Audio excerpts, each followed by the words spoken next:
Hey, welcome. Welcome to our morning show, our second segment of Rebuke the Devourer. I'm your host, Steve Hansen, and this is a fairly new show that I'm reaching out with here. In the near future, I'm going to take this off of my regular Facebook page, and it will only be available or only be irritating, perhaps, people on my new Rebuke the Devourer Facebook page and on my YouTube channel. And then I will also add some other means of pushing this out there. But I uh, I have had an amazing experience the last 8 months of having my life healed in some really amazing ways. Metabolically, I've come to appreciate that I spent the first 58 years of my life being metabolically unhealthy to a greater and sometimes lesser degree. And as I have come to really feel that heal in my life, I've really been amazed that a person can feel so good day after day, and and such simple things that have brought that to pass for me. So the purpose of this show is to share that experience, to share that healing, to share that whole protocol that allowed me to have this tremendous change, ongoing healing that I feel in my own life. And 93% of American adults are metabolically unhealthy. That is amazing. That's an amazing statistic that 93% of us are metabolically unhealthy. And that shows up in so many different ways, some of which are pre-diabetes or type 2 diabetes or obesity or simply being overweight. It can also show up in high cholesterol or high blood pressure and another dozen different things that skin tags is another example.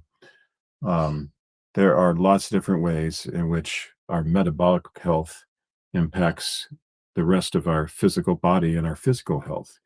And we also know and understand that metabolic health also impacts our mental health. And if we are metabolically unhealthy, it is really difficult for us to be completely mentally healthy.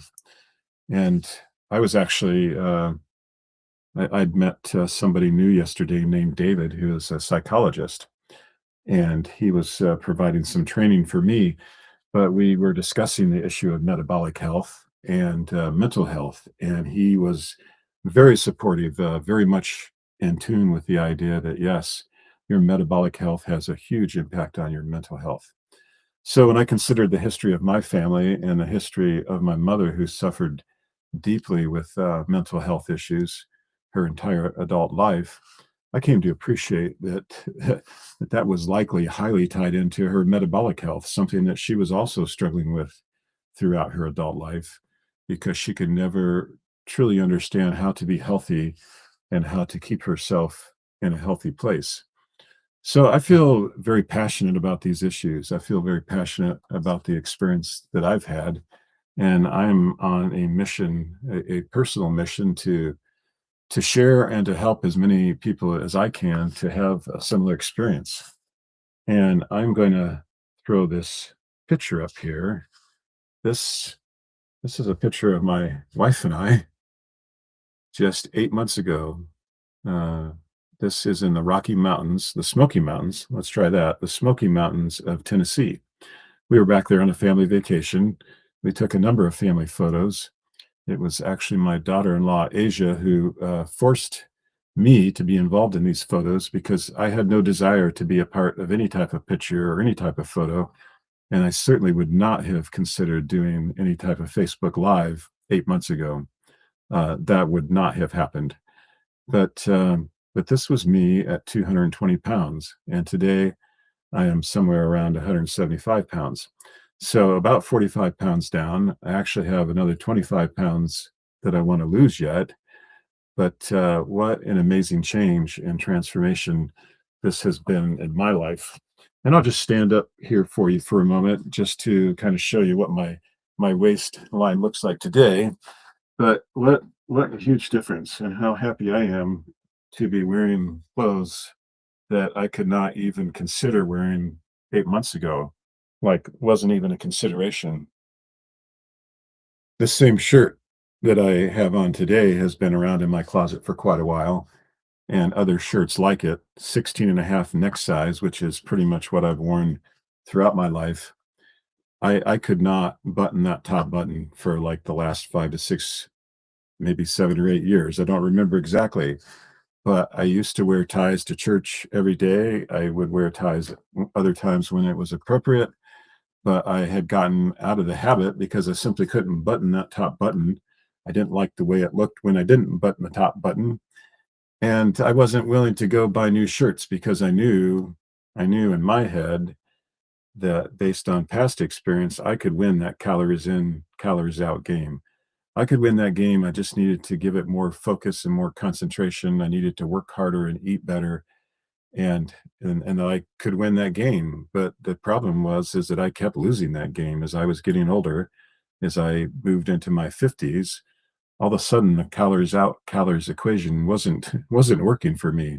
And I started putting on about 5 to 7 pounds a year, and that doesn't sound like much. It doesn't seem like much year to year to put on 5 pounds. But if you do that 8 years in a row, now all of a sudden you've got an issue on your hands. And that is exactly where I was in this picture. 10 years ago, I weighed about 175 pounds. But over that about decade, about a decade, I put on 45, 50 pounds, and I became miserable, really. It was very discouraging. It was very disappointing. It was also highly disappointing that nobody, no doctor, nobody could tell me how to deal with this. Nobody could tell me how to turn this around and be healthier and be happier until this summer, until I ran across some amazing information and amazing protocol that allowed me to change all this. And and another amazing part of that, I like to use the word amazing. Another amazing part of that was how reasonable it was. It wasn't some intense exercise program, although exercise is always a good thing. It wasn't some stringent diet plan, although eating good foods is always going to be a plus.